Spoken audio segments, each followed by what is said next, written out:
Okay, wait, I don't need mic help. Okay, so it's 9:40. No big deal for those of us on the stage to follow after the mayor last week, which I'm sure all of you were in attendance for, so yeah, no big deal, but we got this, right, ladies?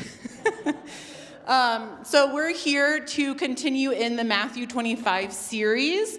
The Montview Immigration Task Force selected these two wonderful humans, Miriam, who works for AFSC, and Alondra, who works for Casa de Paz, to share with Montview about what is happening in our community. We are going to spend less time today painting the horrors of what is happening and more time sharing what you all can do in addition to what you are already doing. So my name is Becca Seaver. My kids and my partner in the front row over here, they've done a bunch of this stuff with me. We're Montview members, have been for almost 2 decades. I'm a member of the Montview Immigration Task Force, and I want everyone else, I can see you, Carol, Jan, Diane. I'm going to call you all out. If you, Doug in the back, if you're on the Montview Immigration Task Force, if you could please stand up. I was also hoping, is Star here today? Not today, okay. We have some showing. Ellen coming in the back is on. Ken, and Candy. And here comes Star. So we got some good showing from the Montview Immigration Task Force. I want you to pay attention to who these beautiful people are, because if you have questions about getting more involved, either through Montview's Immigration Task Force, the Interfaith Immigration Network, AFSC, or Casa de Paz, everyone is supposed to be wearing a thing that says, "Ask me about immigration." So you can feel very supported if you have any questions. So at the end of this panel, we are also going to do 10 minutes of Q&A. We have Susie and Doug who have volunteered to run around mics from the stage to you all to make sure we can answer as many questions as possible. I also see Christina too. Did you stand up? Okay. Before I have Miriam and Alondra talk a little bit about their organizations, I want to start with, for all of you people who have done the TISB studies at this church, I don't know if you've heard of Black Liturgies by Cole Arthur Riley, but it's wonderful. And I'm going to start off with a little prayer from here to kind of center ourselves for what is, as you can already tell from the slides going above my head, a pretty heavy topic. God who breaks chains, remind us that we cannot speak of spiritual liberation without contending with the very real conditions of the kidnapped, detained, and deported. We recognize how easy it is to ignore those behind bars inside Geo. We have placed them strategically out of sight, where we can feign ignorance and remain impartial to their suffering. Show us the power of justice aligned with compassion. Overthrow this present corrupt system, which is another permutation of slavery under the guise of justice. Expose how our laws and our private prison system are not a means of protection, but for profit. Destroy those institutions and organizations that exploit Black and brown bodies and grant tangible relief to the incarcerated, to the detained. Protect their will, their courage, and their hope, that they would remember always their humanity cannot be diminished by a country that wants to destroy them. May they wake and rise each day in renewed belief in their dignity and all that they are worthy of. Grant them access to literature, art, resources that remind them of who they are, that, by the way, oftentimes come through Casa de Paz to those who are inside Geo. Expand our imaginations for what accountability and redemption might look like, never forgetting that the hand that holds the ICE badge is sometimes more capable of greater evil than the hand confined in the zip ties. Amen. So also, a brief note about the slides that are going. We are going to switch from these slides to Miriam has some slides to talk about kind of like what ICE is and what's happening in Denver. But these slides are just a hodgepodge of basically past, present, future of immigration in this country for you all to just be reflecting on while we talk. And it's in no particular order. If I could have done an even more random hodgepodge, I would have done that. But so, for now, a little bit more time to talk about Miriam and Alondra. So I'm going to talk about Alondra first. I got to know Alondra through the Interfaith Immigration Network, which is a group of people of all faith traditions, no faith traditions, that's been meeting for many, many years. Not as long as Montview's Immigration Task Force, though, which has been going for 8 years, Diane Bassett. But so the Interfaith Immigration Network meets every Thursday morning, and you might have heard about the declaration, the rally that was at the Capitol recently. Many of you maybe signed that pledge. But this is an organization of many different faiths trying to support immigrants very locally. So I met Alondra through that, and Alondra works for Casa de Paz, which is an organization really focused on providing support to GEO.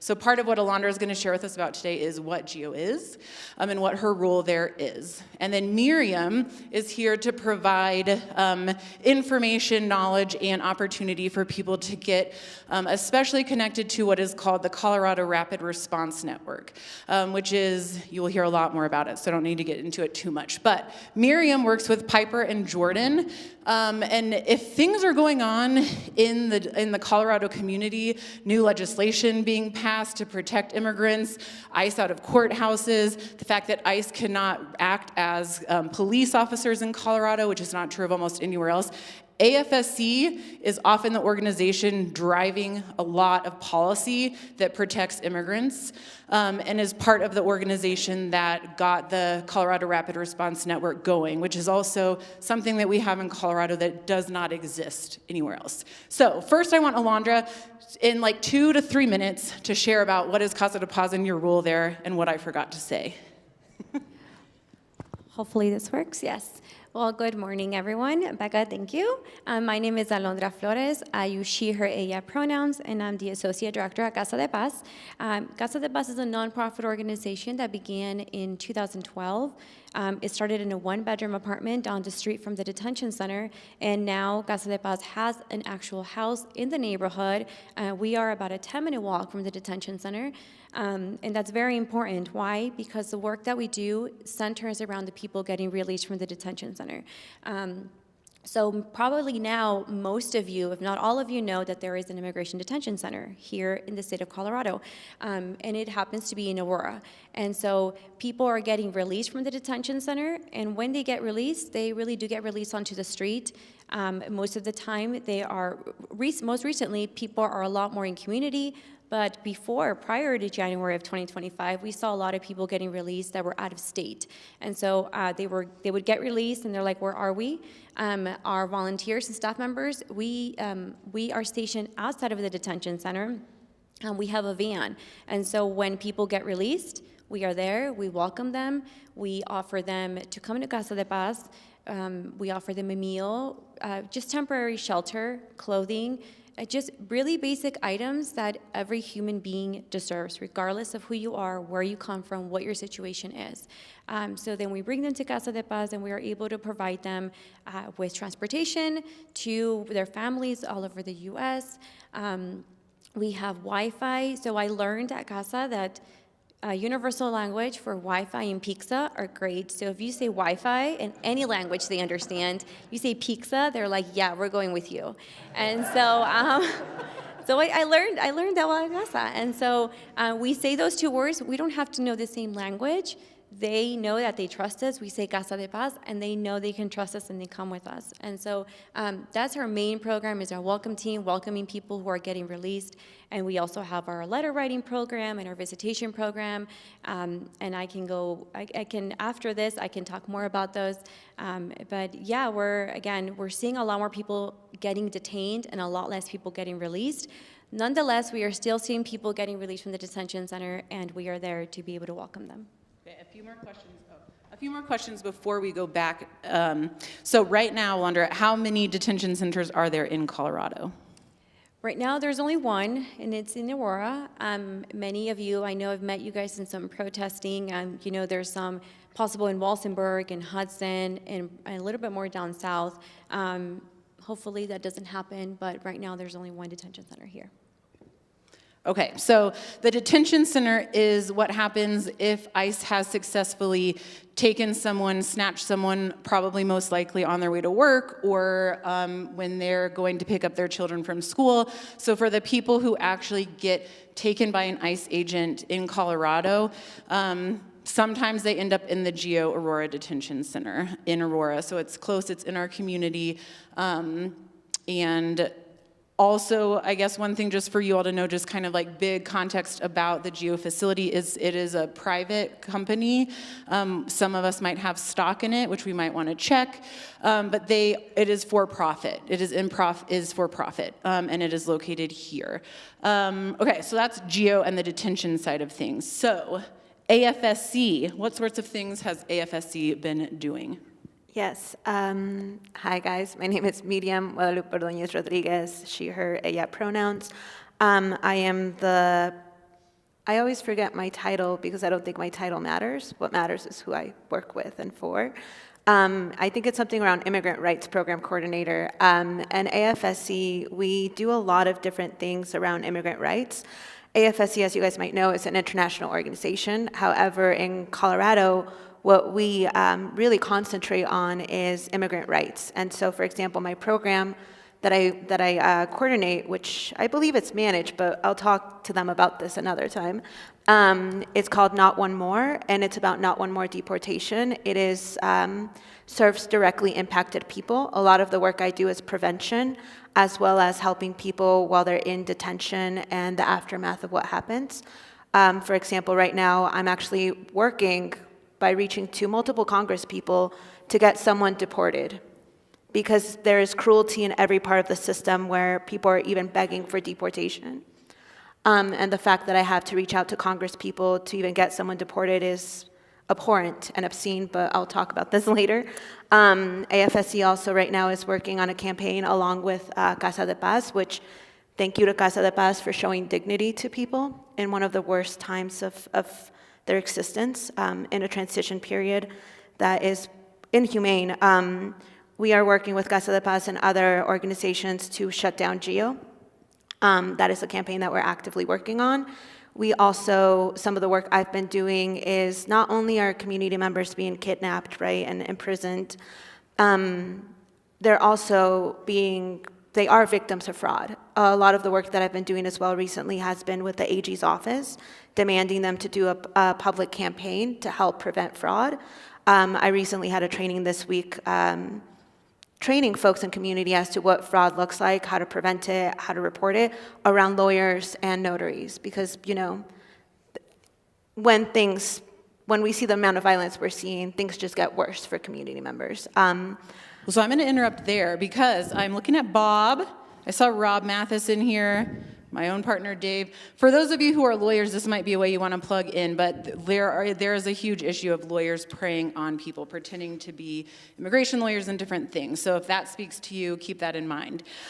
So now we are going to switch to Miriam actually has some slides for a little bit more background just about what is ICE, and we are not going to spend the majority of our time on it, but we want you to just kind of have an understanding of what ICE is. So it helps us understand what it is they are allowed to do, or if they're acting like, if they're doing things they're not supposed to do, but just kind of just more information about what is ICE, and more specifically, how are they operating in Denver and in Colorado? Because we maybe see things happening in LA and Chicago, and ICE might have very different tactics locally here. How do I play? Thank you. I normally do not use, okay, cool, there we are. Awesome.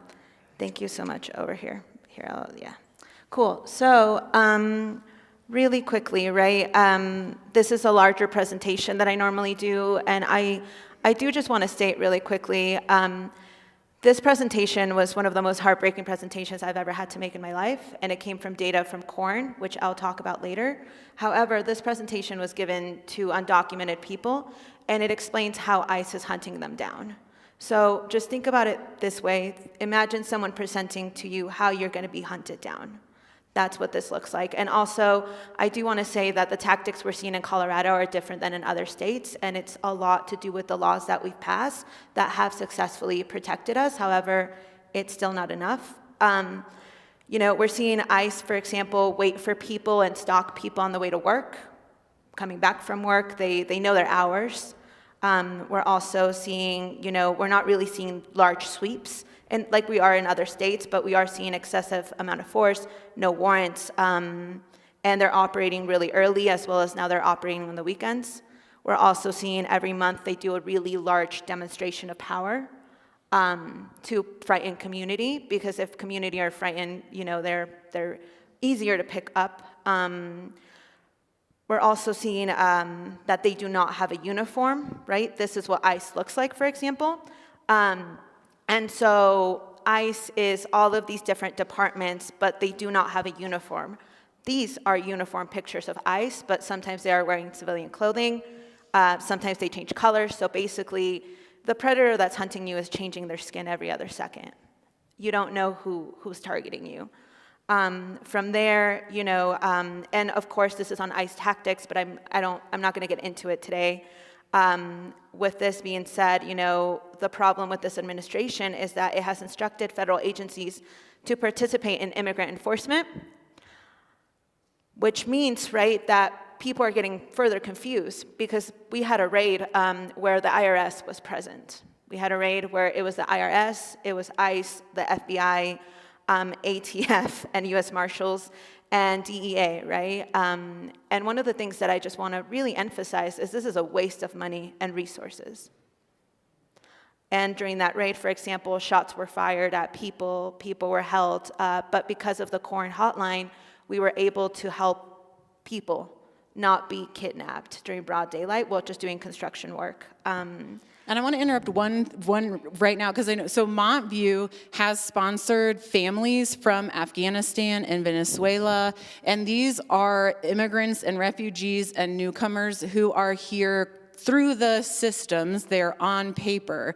And what is happening is, the narrative is to some extent they're the Venezuelan gang members and criminals, and what AFSC has been able to work on, and for those of you who accompany these families know, these are all people who are on paper, who tell our government, this is where I work and this is where I live, and that is how our government is targeting them. It is by, they have given all of their information, whether if it was from CBP1 or something. So that's part of where the information comes from. Yes, and something I'll add, right, is what we're seeing is people being picked up who have active asylum cases, who are, who have possibly green cards that are being decided, and what, and Alondra will talk a little bit more about the prison and the money aspect of it, but they're trying to force people to go through these proceedings within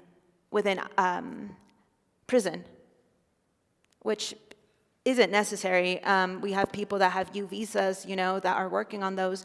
U visas can take up to 9 to 10 years. And, something that must be really emphasized is that at AFSC, we do not care about someone's criminal background. We don't believe anyone deserves to be imprisoned, particularly at GEO. With that being said, we are seeing that, the narrative of picking up violent criminals is not happening. They're picking up construction workers. And another thing that we're seeing very, very much, one of the works that AFSC does is we do a court accompaniment within ICE. We also do it within the GEO facility. We also do it at the Stout Immigration Court, where we've seen people get picked up. But I'm very proud to say that since AFSC has been doing the program, we haven't seen anybody violently picked up at the court since we started showing up there. Shout out to Star, who goes to court. Star right here. Look at Star. Star goes to the, yes. Shout out to Star. Star goes to the downtown Federal Immigration Courthouse to simply try to witness if ICE is kidnapping people showing up for their court dates there. Bob Bassett has been going to the courthouse at GEO. So there is a courthouse inside GEO that's getting more and more active, since more and more people with real pending cases are being detained for the length of their case, as Miriam was just saying. Bob Bassett goes, he had to get all this clearance to go there and observe this, but is observing what is actually happening. So Montview, thank you to you all for doing this support. But yeah, and it's a good transition to Alondra to just say a little bit more about more recently, like changes that Casa de Paz has seen, maybe like what was happening in terms of detention in like even 8 to 10 years ago to today. Yes, so, can you hear me? Oh, there we go. Working from the back. Yay. Thank you. So again, Casa de Paz when Casa de Paz got started from 2012 over to about 2021, there were a total of about 3,300 people released in that entire time. And since 2021 until now, we have seen over 18,000 people. And so Casa, again, we're going on 14 years, and we've seen over 23,000 people from at least 82 countries. And again, I tell people all the time, at Casa, we can have, like one time we had 8 people released. All 8 were from different countries. All 8 spoke different languages. And all of us at Casa are bilingual, but not a single person in the group spoke English or Spanish. And so, but I tell people all the time, when you offer a drink to someone, when you offer a meal, when you offer them just love and welcoming, you don't need to speak their language. They know they're welcomed when they're at Casa. And back then, we would see a lot of people getting released, again, who were stopped at the border. So a lot of people had never been in the US, and we would ask, like, is this your first time here? And they said, yes, my first time here. Now we are seeing that less and less, and a lot more people in community. We've had people come to Casa and say, I've been here for 20 years. I have a work visa. We've had people who are legally here on visas getting detained and then going before an immigration judge at the detention, and then the judge saying, why are you here? You need to be released immediately. And then ICE still takes their time to release these individuals. Why? Because of the money they're making. GEO actually got established in Colorado in 1983. It was actually the first privatized detention center in the entire United States. And so right now they charge, and it's really difficult to get these records, but they charge anywhere between $150 to $190 per person per day. The detention center here in Aurora can hold up to 1,532 people with the minimum bed capacity of 600. So daily, they have to have at least 600 people. As you can imagine right now, they have a lot more than 600 people. There is an accountability report that Jason Crow's office has, and it comes out monthly. It's been going on since 2019. This year, in big red letters, they put that the current administration is not providing the information, is not allowing them in the facility. And so right now, they estimate that there's about 1,200 people detained. Now, this detention center here only houses adults, men, women, and transgender women.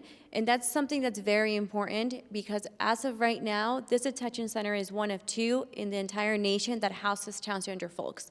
And so we are frightened right now for our transgender women and men that this is going to dismantle. As you can imagine, detention is already a really difficult place to be in, more so when you are trans. And so at Casa de Paz, just this program, we started a program specifically to assist those transgender women. We now visit them. We provide books with another organization that we collaborate with. We are able to provide books for these women. In collaboration, I know AFSC also has a fund specifically for transgender people. And so as of right now, well, actually, as of September 21st, which is the latest stats, there were 59,762 people detained all over the U.S.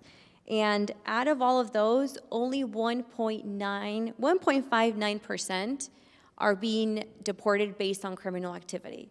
So we go back to what Marian mentioned. People in community are getting detained for working. I was just talking to one of your members earlier, I think it was Diane.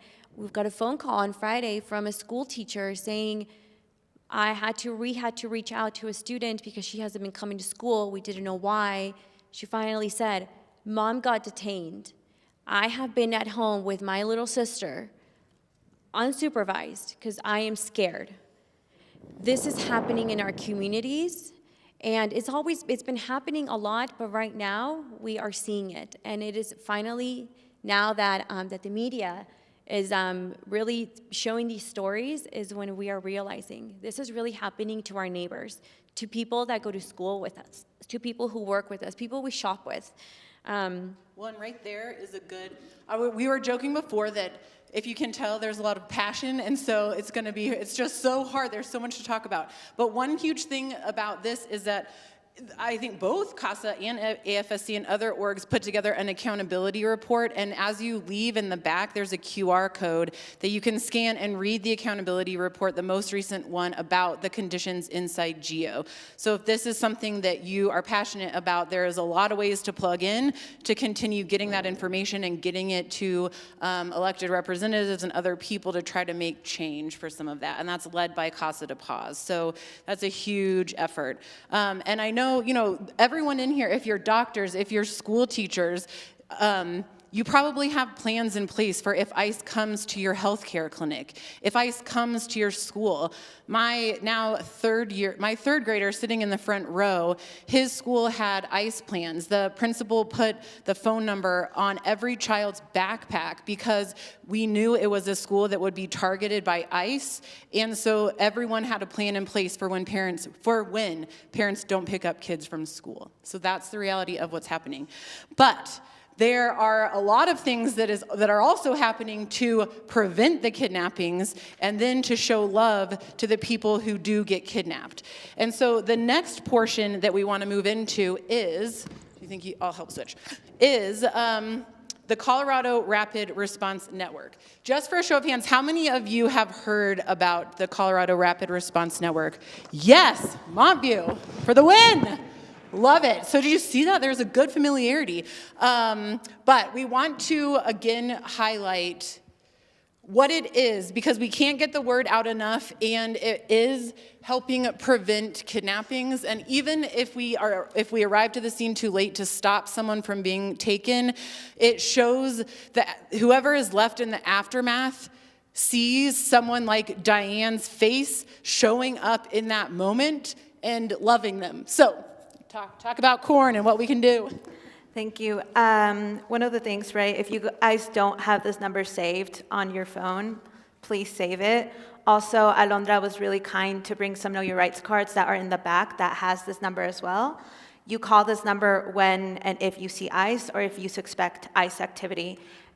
This line was created by a lot of different orgs whose names I can't remember right now, but we'll talk about that later. And and it's ran by volunteers. So what does the line do, right? It doesn't just provide, like, you call if you see ICE, we show up, we see if ICE is there. And the thing is, what we've actually done really successfully is we are making ICE's jobs harder. We are also protecting community. We have actually stopped kidnappings. And as Becca was saying, right, even if we don't get there in time, we have been able to canvass the neighborhood to take pictures of the aftermath, and these pictures have helped people find their loved ones. Because imagine just not knowing where your husband is, not knowing where your kid is, not knowing where someone's at. The thing is, people also call the hotline, and we also give them resources, and these resources help unite families. I can't tell you guys the amount of times I've spent just helping someone find their family, not just in even Colorado. We get calls from Tennessee. I've gotten calls from Mexico where she's like, I can't find my husband. He went on a work trip, right? Well, he got picked up. Alondra wasn't there, but some of the other CASA members, I work for FSC, but I've also been a dispatcher and a current confirmer, which I'll talk about those opportunities in a little bit. But the thing is, during the hotline, I've had to witness ICE agents ripping toddlers away from their moms. It's been heartbreaking, and the work that we do is heartbreaking, but it's also incredibly necessary because I get to cry from the comfort of my car and at my home. I'm not imprisoned. We are by being part of the Corn Hotline, you are the eyes on the ground for us because we cannot see what's happening without other people there. And so, You call, we also have the docu team, and so these opportunities, right, to volunteer are, you can become a confirmer. We have trainings that you can do across the state. I'll give you guys a QR code where you can sign up if you're interested. But what you do is just you document. It's like anything you do in your neighborhood. It's like Neighborhood Watch. All you have to do is show up with your privilege and ask, what is happening here? Because that's something that the government, we all still have that right to ask, what is happening? Who are you? Why are you here? Can I get your business card? And you document, you take pictures, you just stand there. And that means the world to people because you are watching them actively get kidnapped. There's little that we can do, but what we can do is show up there and ask questions. And what we have seen through the Wait, can I pause 1 second? Yes. So this is a direct relationship to all of you. I see Marilyn, all of you who have done the TISB studies, who are aware of like maybe how little melanin you have and what that means in society, what you can do about that. This is it. A white lady like me showing up in the moment of an ICE raid is different than someone even like Alondra who sounds different than me. Alondra and I have talked about this. I mean, it's not that I'm not scared, but the agents treat me differently. And if you are sitting in this room with that same kind of privilege, this is what you do. This is an opportunity. After all the TISB studies, and I did them with some of you, it was always like, but what can I do? But what can I do? This. Yes, thank you. And what we've also seen, right, is when there's a lot of community that shows up, ICE takes less people. I was talking about a raid that, you guys probably saw it on the news. It was in Colorado Springs, I believe. It was a massive raid where, they made it to seem like a massive raid. They were after 3 workers. ICE shot their car. Why? Because they are incompetent. I also do just want to say the incompetency of these agents is disgusting. They are just hiring violent people.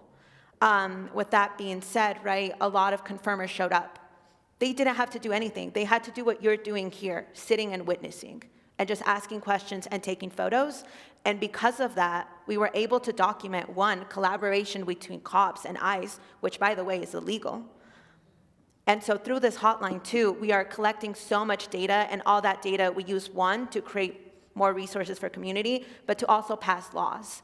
And the thing is, when people were witnessing and taking photos, they stopped ICE picking up another extra 10 people that were just there doing construction work.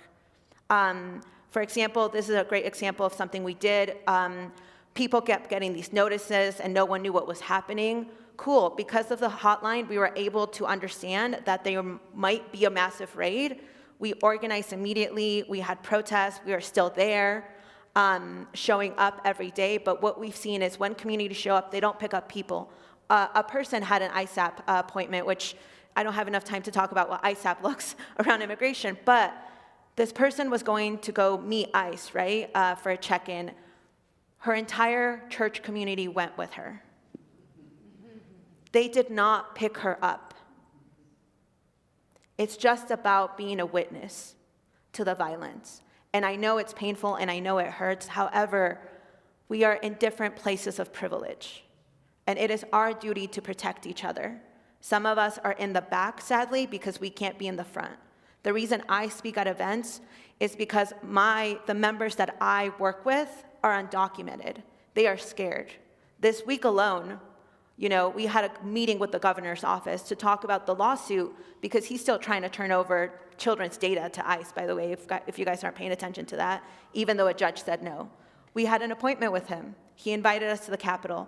Our members didn't go because they are afraid to step into that building. Their voices are being gutted and they're being kidnapped. With that being said, there's a lot of propaganda, and there are a lot of victories, though. Please, there's a lot of victories that we can say, because we are making this harder, but community protects each other. And even though you guys might not be part of the immigrant community, you are our community. And you can get involved by confirming. And I thought I had a little link to sign up, but I don't. I have resources. So I will send Becca the link if you guys want to sign up to be a confirmer. And I'll also answer any questions you guys have. And for any of you that are bilingual, we are looking for people to help dispatch. You get to do this from an anonymous place online, just helping us accumulate evidence of what is happening. Thank you. It's beautiful. I mean, prevention. It's just so beautiful. But then, Alondra, turning to all of the detentions, detained humans that we can't stop, share with Montview what we can do for that community. Yeah, so briefly earlier I mentioned our programs kind of quickly, but so we have the Welcome Team, we have our Pen Pal program, and we have our Visitation program. Now with the Welcome Team, recently, thanks to Becca and IIN and members of here from Montview, we ended up initiating a program under the Welcome Team, and it's the snack bags. What do we call it? Love and Snacks. And so again, something very different that we've seen this year that we hadn't seen in the past is the increase of people visiting loved ones within the community. And so we were noticing a lot of people hanging out outside. And so we would go visit people in there as well. And we would see the rooms were jammed with people and kids. And so we decided, well, how can we help those families that are being impacted directly by immigration detention? And something very, very simple, but that has meant so much, is the snack bags. We have completed these, and honestly, it hasn't even been Casa. Volunteers have been reaching out with completed snack bags like these and dropping them off at our van or at Casa de Paz.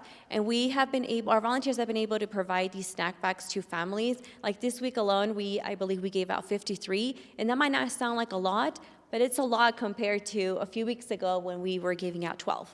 And so, and again, it's good, it's happy that we're giving these bags, but it's sad because of the reason behind it. So you can sign up for shifts. Right now, we're doing 2-hour shifts during the week, and we're trying to work around that. We're trying to get feedback from volunteers to see if that's if 2 hours work or 3 hours is better.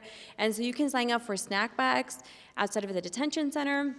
You can drive people. So right now, again, people are getting released in community.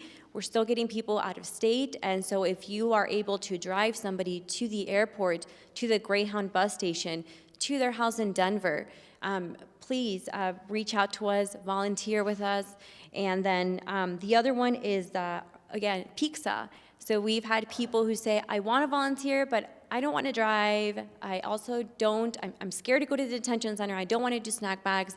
How can I help? Then you donate a pizza. Every single guest who gets to Casa gets pizza, and we've never ever had a complaint about pizza getting delivered. And so, so we get people released. We'll send you a little message on Signal and say, hey, 3 people got released. Who can donate 2 pizzas? And then we will, you'll say, hey, I'm available, I'll donate a pizza, and then you just send it to us. And then any leftover pizza is always given to the guest. And then our Casa de Paz program is our pen pal program, where you can write to somebody in detention. And one of the number one questions I get from people is, I don't speak another language, can I still volunteer at any programs? And the answer is yes. Unfortunately, right now especially, there are so many people who are in detention who only speak English. Why? Because they grew up here. They went to college here. They went to high school here. They're small business owners. And the only problem that they have is that they were not born here. They don't have that legal documentation. So there's so many people in detention who only speak English. So if you want to write letters to somebody, just a friend, and visit somebody, again, we can do that. You'll sign up with us. All of our training is online. And you can do it all in one sitting, or you can create an account and come back and finish it. And any questions you have, please reach out. I will be here. But again, we need volunteers. We need people like yourselves that really do care. People in detention, it's a lonely place. We have gotten people getting released that have their letters, and then they say, hey, look, you guys wrote to me. The letters that they could have thrown out, they kept, because that is how precious and valuable they are to them. It's people from the outside that are writing to them, that are visiting to them. And again, it's part of welcoming strangers. We don't know any of them, but we know enough to know that we want to help. We want to be a friend to somebody who's in detention. So. Thank you. Well, this is perfectly into, if anyone has questions from the audience, we have Doug and Susie. I don't know if, you already have a mic. Perfect. Use the mic, please.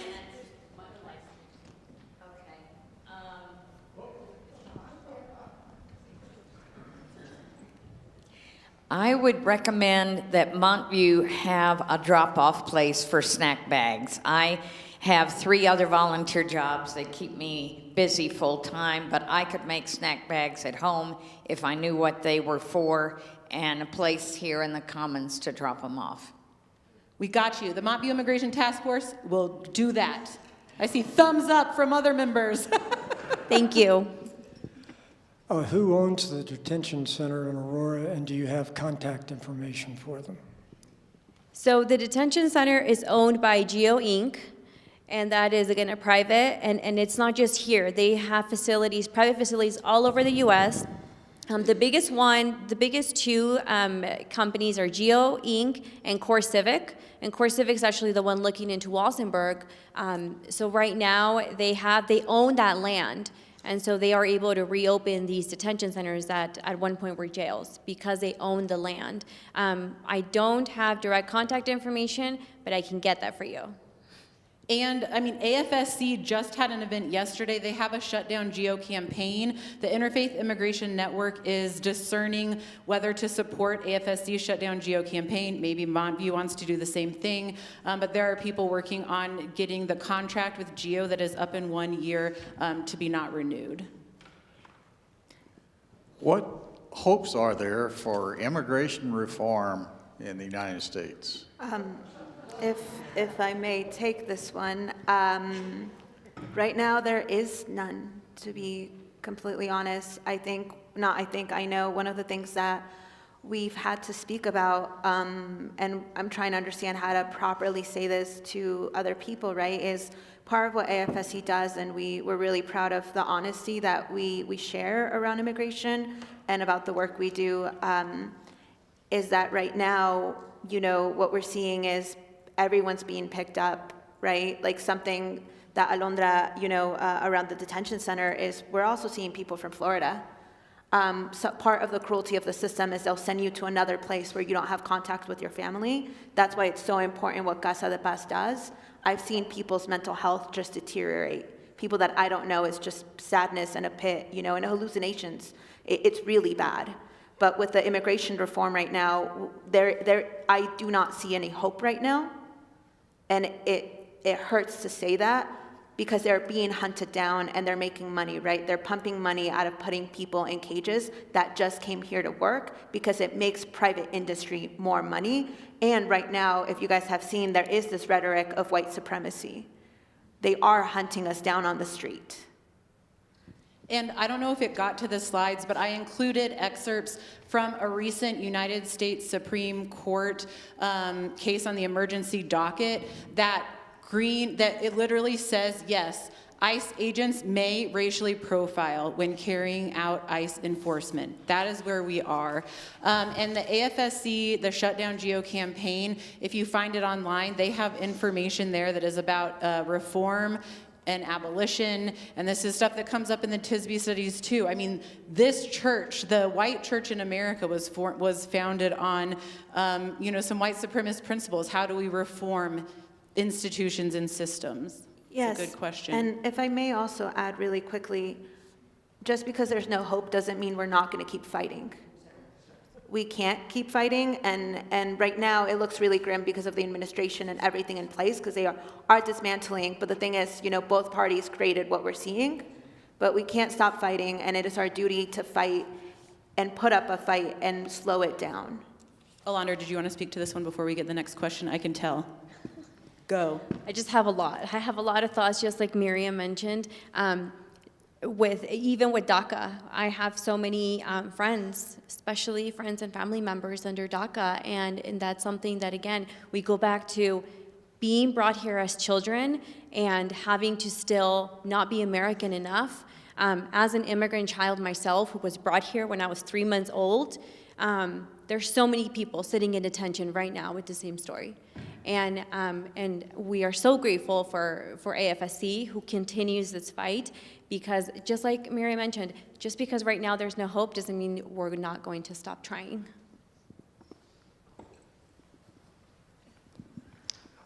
What's happening to children? Are they being taken into detention? If so, where are they going? And the children of adults who are taken into detention, what's happening to them? I can start, and if you want to. So in Geo, right, right now, they don't have infrastructure for pregnant folks or for children or families, right? That doesn't mean that I don't see a future where they don't build this infrastructure. Families normally are taken to Texas, I believe is the family one, where they can be there as a family in prison together. The children of people that are detained, that are citizens, it's really hard to know what happens to them. What we do at AFSC, which we have a training coming up on this, is we help people do family preparedness packets, where you're basically signing off rights to your children in case you get detained. These are decisions that people are making daily. Yes, and we have heard from community members, especially up in Weld County, where this situation has come up, where the parents were both taken and children were left alone, again, not being picked up at school, and the state took custody. Now, again, it's not very clear what's happening right now. It's really hush-hush with the government, and so we are also encouraging with our own community, like Miriam mentioned, with the preparedness packet. It's not something we want to do, it's not something we want to talk about, but right now we have to have something, a power of attorney on file, so that if this does happen, your children are not taken by the state. And because again, that's where family separation happens. Right now, I know there used to be a detention center specifically for children up in Westminster. I believe that one closed down. I think it was maybe 2 years ago. But other than that, we don't know where these children are being held. Well, and another thing, right, something I said about a link, right, trying to help people find their family members. ICE has a link that's called an ICE locator. And undocumented, or people within the detention system have a number. You can look them up by their number. Children, you cannot look in the system up. So anyone under the age of 18, you can't look to see where they're at, right? If you're an adult, you can track what detention center they go to unless they get lost, which I've had adults that I'm working with get lost in the system, which is terrifying. But the fact that you can track them like a QR code is disgusting. But the thing is, children, you can't. Children are getting lost in the system. Final question. Thank you for being here. Thanks for your work. Respectfully, I have a little problem with the message that there is no hope. I get it that on a federal level with the current presidency and the current Congress, there's no political prospect right now for any short-term immigration reform. But I think the idea that there is no hope flies, first of all, counter to our faith, but also I see glimmers of hope even as recently as this past Tuesday. There are some things happening in this country that I think suggest that we may be at the leading edge of some political change that could lead to political prospects. And I just feel like it's important that among ourselves and to the people that we talk to, we carry that hope forward. And not lead with the idea that there's no hope, but with the idea that there is some burgeoning hope. Personal opinion. Thank you. Well, and with that, Diane has one final, do you have one final question? Yes. Well, and hope is a practice, I will say. Miriam Kaba, I don't think, Miriam and Alondra would not be sitting here today if they weren't full of hope. They weren't what? Full of hope. Well, and what I will say, before Diane, you can go, but I'd like to make a comment on yours. Oh, okay. So we keep doing these things. We have speakers come in, and we had a breakfast last year, and we had the mayor come and all of that. And the reason that we keep doing these things is because I believe it does make a difference. We have made a difference in the lives of families. We have made a difference in what's going on politically. We have ICE not coming to courthouses now. We have people like Becca and I who are confirmers, who go out and look when we're asked to. And that's kind of what we're asking you to do, is to just be involved in any way you can. It doesn't have to be a scary way, it doesn't have to be intense, but every little bit helps. And we're seeing that over and over again. So there's a sign-up sheet back there if you want to know more about either of these agencies, of these people, and you can always talk to us. But please, for your New Year's resolution, one thing for immigration, and then I'll quit bothering you. So. Thank you, Diane. Thanks, Diane. And Diane has been leading the charge for immigration at Montview, including back when Montview provided sanctuary for someone who needed relief. So thank you to Diane, I will say. And thank you to Miriam and Alondra for coming today. They'll stick around for a few extra minutes, and I want to close this time with some words from Cole Arthur Riley about dignity. May the God who made all things, I always cry when I read from this book, some of you know. May the God who made all things and holds together all things remind you of your making. May you rest in the imminence of your own worth. Someone should take over reading this. Knowing you have nothing to prove and everything to love. Constant as the moon, which is tethered to us by unseen forces, which is suspended above us in the dark and the light, let our dignity remain, and let the dignity of every person inside Geo remain, be it visible or invisible to those below. And may we remember the same dignity that holds us, so too holds together every person who is currently scared of being hunted down while they go to work or while they take a kid to school. The same dignity that holds all of us together, every person and piece of the cosmos at once and evermore. Go in honor to claim all that you are worthy of. Keep your faith in action, keep your hope, and go be love. And thank you all.